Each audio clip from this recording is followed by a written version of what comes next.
Hi there, you're listening to Baha. So this video is the last of the kind of four we did before here. Basically, in this video, we're going to be going over just the last kind of things. Some good areas to go if we want a really quick run. Um, the ones I did here weren't really the fastest, but what we were doing was trying to find the best places to go initially, get there as fast as possible, get what we need, and then sort of craft. At the end part, we will point out what we need to craft, but on the main sort of video, we will sort of look at where we're going to be going, um, and how we're going to get there, and what actually we're going to be taking from which area. A lot of stuff you can't ignore. I've said this before in survival, is if you can't memorize a map, don't worry about it. There is points that you can memorize.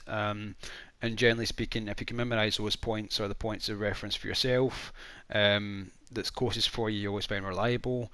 I have a couple of places I find really reliable that a lot of agents seem to ignore. I know recently there has been this thing where you do have a glitch for your meds, which is nice. I would admit it's a nice thing to have. It's a novelty. There's also unlimited heal. I unfortunately won't go over them purely because they're exploits. Having done it once or twice myself, I actually went back to doing it normally purely because I found it kind of pointless. It does extend your time a little bit, but things people don't really know about survival and the mechanics is that when you're using injections, the more injections you use, the less time that injection has. So you will start off with like 5.5 minutes per injection, and painkillers will probably be about four minutes or so. Sorry, did I say that wrong? Sorry, yeah. So injections would be 5 minutes, and painkillers would be like four. Okay, so imagine you're using these continuously using the glitch. They will eventually stop working. The reason why this is bad is because a lot of agents are now actually just ignoring painkillers, which is great. You can do that, but using just the injections, you will pretty much limit your time. I would think probably about another half an hour, if so. You can obviously use it to the point that you are just chucking your medicines down over and over again. It'll get to a point where it will only be 3 seconds at most. So I have kind of ignored that glitch now. Use it twice to see how it would improve. But without the painkillers, you're kind of wasting your own time there. What I like to do is I like to use an injection when I've got painkillers, and then find free painkillers and use them until I can then go back to my injections. So I'm constantly kind of refilling the injections to free, and then using the painkillers in between that part, which is a really good way to do it. On the map here, we're looking at where I am right now. This point here has got a lot of meds. It's right next to a contaminating zone. But we're going to be heading to here, which is the main sort of part when you start on the east side of the map. So if you're not really familiar with it, it's a big T. You can usually find it if you scroll down to the right hand side of the map.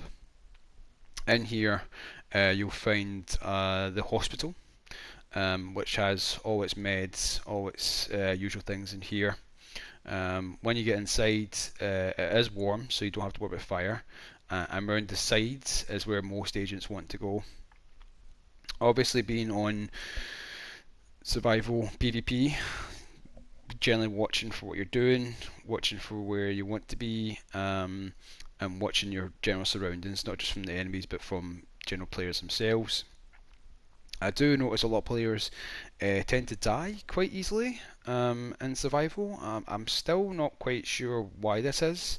I have a general policy, and a lot of players, including myself on PS4, will always sort of say to me, like when I kind of go around with me, they'll say, "Oh well, why do we want to get to the dark zone right away?" And I'm like, "Well, you want to get to dark zone, but there's no point in going to dark zone, as if you go in there within the first, say, half an hour to 45 minutes, you will probably waste your time. You go into dark zone, and the NPCs will probably just overpower you."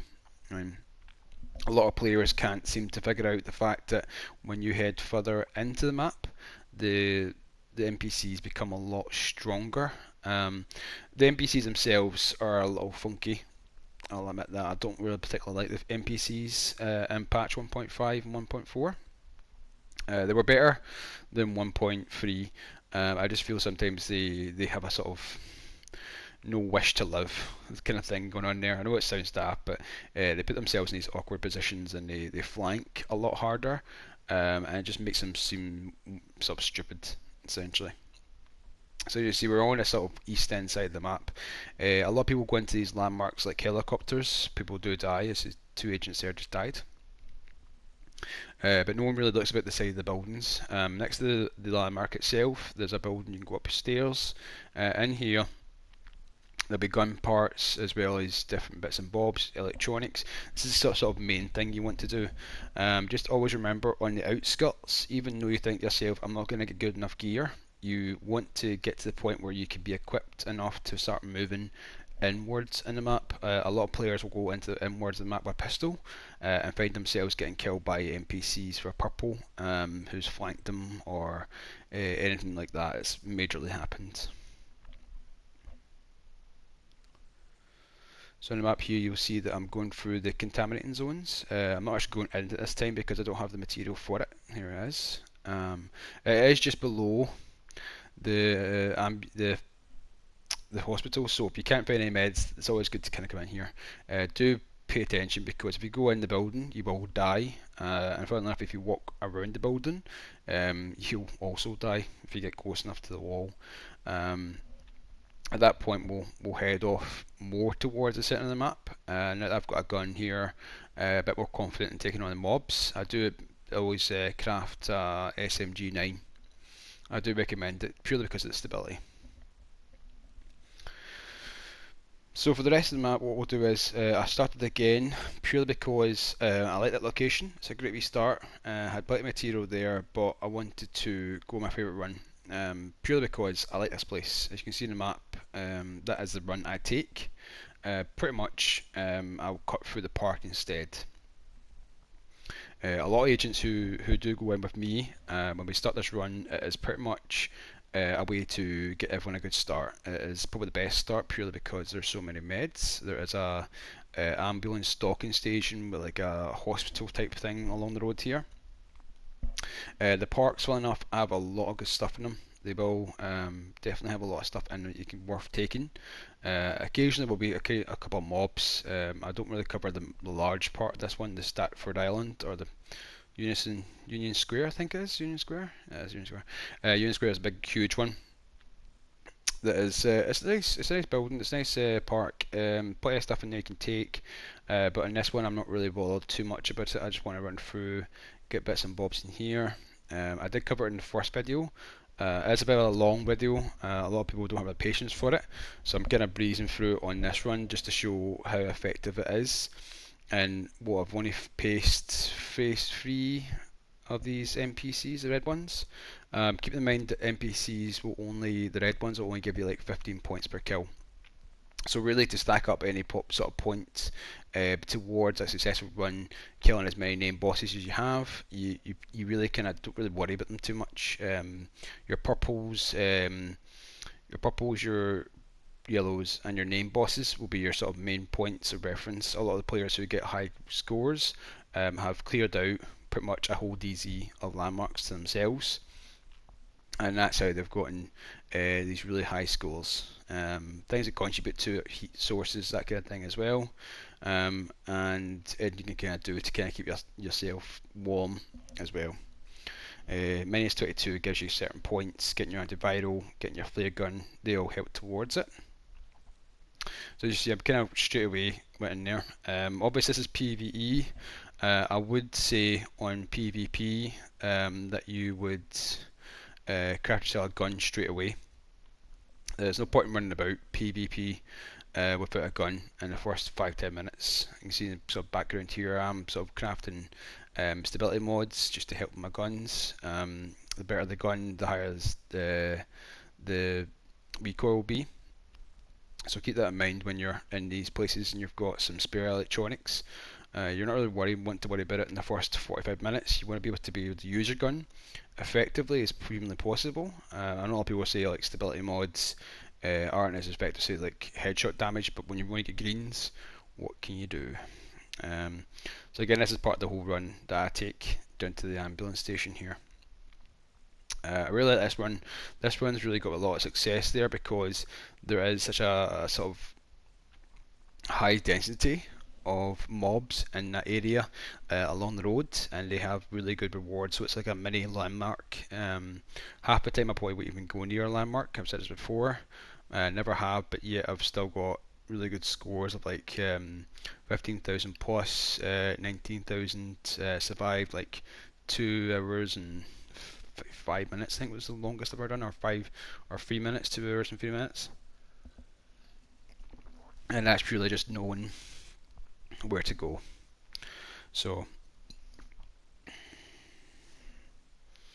when you do get in this bit here, you can, oh, pardon me, I just, sorry, sorry, I'm still getting used to this whole talking continuously, even though I can talk more about thing and more boat in life.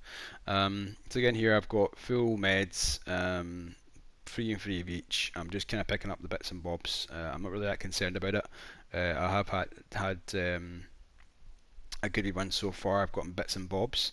One thing I don't really notice, I do notice quite a lot actually, is that some of the agents tend to die in the first 5 minutes. I don't really understand that. I don't think I've died in the first 5 minutes ever.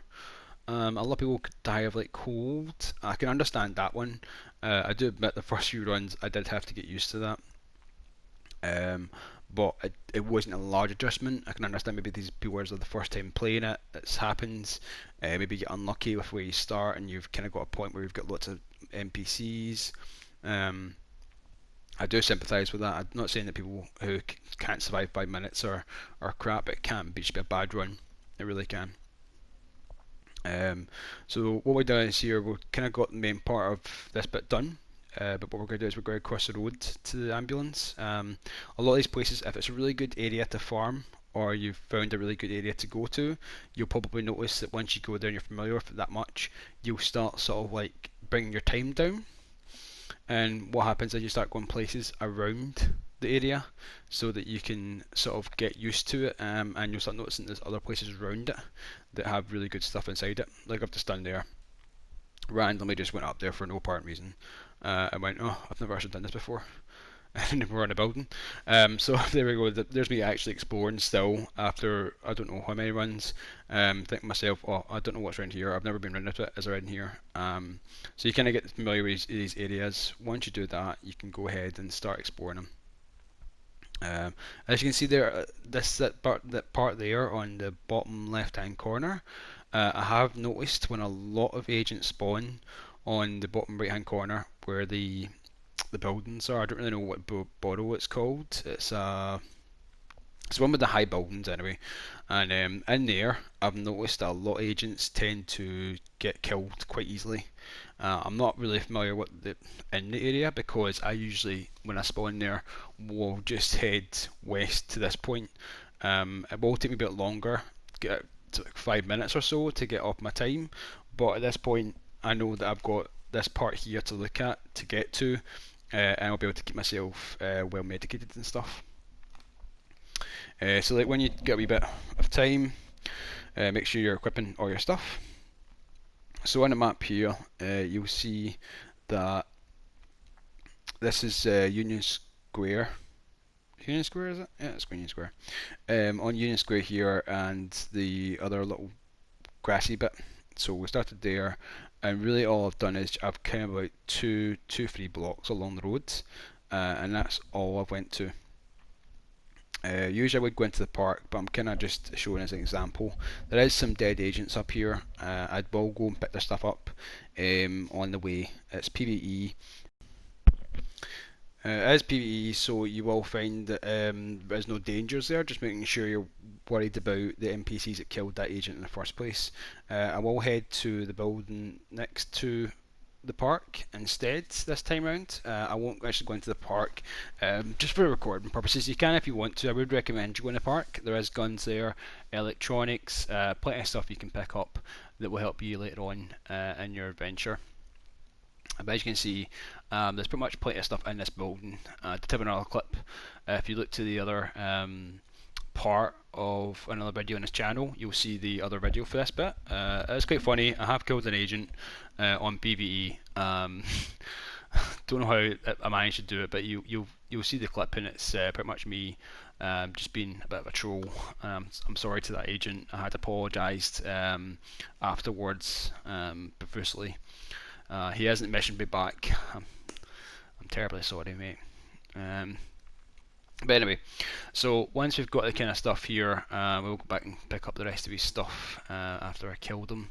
At this point, I really want to point out that if you go to these areas that have high value targets, if you do a lot of high value targets, you do a lot of PvE, you'll know them off by heart. You'll know where they are.